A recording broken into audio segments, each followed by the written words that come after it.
Good morning class. This is your economics lecture. As we have started the topic measurement of elasticity of demand through the percentage method, आज हम उसे example के through समझेंगे. Let us consider a situation like this. The initial price of the ice cream is ₹4 per cup and the initial demand for ice cream is 1 cup only. If the price of ice cream falls to ₹2 per cup and demand increases to 4 cups, we have to find the elasticity of demand using the percentage method. देखिए situation क्या दी हुई है कि ice cream है, ठीक है, ये होगी हमारी कमोडिटी. इसका इनिशियल प्राइस, इनिशियल मतलब पहले प्राइस इसका कितना था, ₹4 पर कप. तो मैंने उसको लिख लिया, इनिशियल प्राइस कितना है, ₹4 पर कप. ठीक है. इनिशियल डिमांड फॉर आइसक्रीम, जब ₹4 प्राइस है आइसक्रीम का, तो उसकी डिमांड कितनी है, 1 कप ओनली. तो क्यू कितना है, क्वांटिटी डिमांडेड कितनी है, 1 cup. If the price of ice cream falls to ₹2 पर कप. अब इसी आइसक्रीम का प्राइस क्या हो गया, फॉल हो गया. इट मीन्स प्राइस पहले कितना था, 4 था, अब प्राइस कितना हो गया, 2 हो गया. तो मैंने उसको P1 से लिख लिया.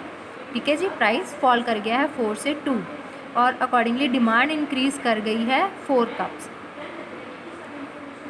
डिमांड कितनी थी, 1 कप, अब कितनी हो गई, 4 कप. ठीक है जी. तो हमने क्या करना है, हमने परसेंटेज मेथड के अकॉर्डिंग इलास्टिसिटी ऑफ डिमांड को फाइंड आउट करना है कि कितने डिग्री से चेंज आया है जब उसका प्राइस चेंज होता है. ठीक है. तो ये चेंज को निकालने का क्या फॉर्मूला है, delta P is equal to P1 minus P.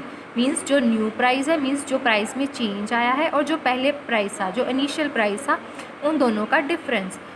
P1 that is 2 से चेंज आया. ठीक है. पहले कितना था, 4, तो 2 माइनस 4 ये बन गया, कितना आ गया, -2. अकॉर्डिंगली अगर हम देखें क्वांटिटी में कितना चेंज आया है, Q1 माइनस Q1 जो चेंज आया है, और Q क्या है, इनिशियल क्वांटिटी डिमांडेड. कितने से चेंज आया है, 4 से, और पहले कितना था, 1. तो Q1 माइनस Q कितना हो गया, Q1 is 4 and Q is 1. तो 4 माइनस 1 इज़ 3. हमारा फॉर्मूला हमने किया है P divided by Q multiplied by delta Q divided by delta P.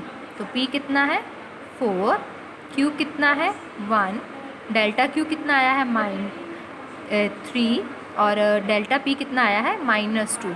तो उसको मैंने अगर कट किया तो ये मेरे पास आया 6. ठीक है जी. ये 6/1 आया है.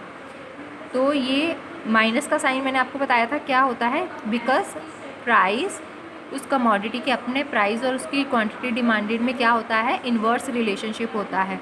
ठीक है जी. वो एग्जांपल के थ्रू भी क्लियर हो रहा है. जब प्राइस बढ़ रहा है तो क्या हो रहा है, पहले प्राइस 4 था, अब प्राइस क्या है, कम हो रहा है. प्राइस कम हो रहा है तो अकॉर्डिंगली क्वांटिटी डिमांडेड बढ़ रही है. ठीक है. तो there is a inverse relationship between price and quantity demanded. So elasticity of demand ED से हम उसे डिनोट करते हैं. ये आया 6. तो इस रिजल्ट को इंटरप्रेट करना हो तो मैं ये बोलूँगी, फार्मूला क्या था, परसेंटेज चेंज इन प्राइस की वजह से क्वांटिटी डिमांडेड में कितना चेंज आ रहा है. The result is to interpreted like this, 1% fall in own price of the commodity. Price कम हुआ है ना, 4 से 2 हुआ है. ठीक है. तो प्राइस में कमी आने की वजह से कमोडिटी 6% इंक्रीज़ कर गई है. ठीक है. यहाँ पे 6 इसलिए लिखा है, माइनस इसलिए हटा दिया क्योंकि हमें ऑलरेडी पता है कि there is a inverse relationship between price and quantity demanded. So elasticity of demand में ये माइनस का साइन इग्नोर करते हैं. आई होप यहाँ तक क्लियर है.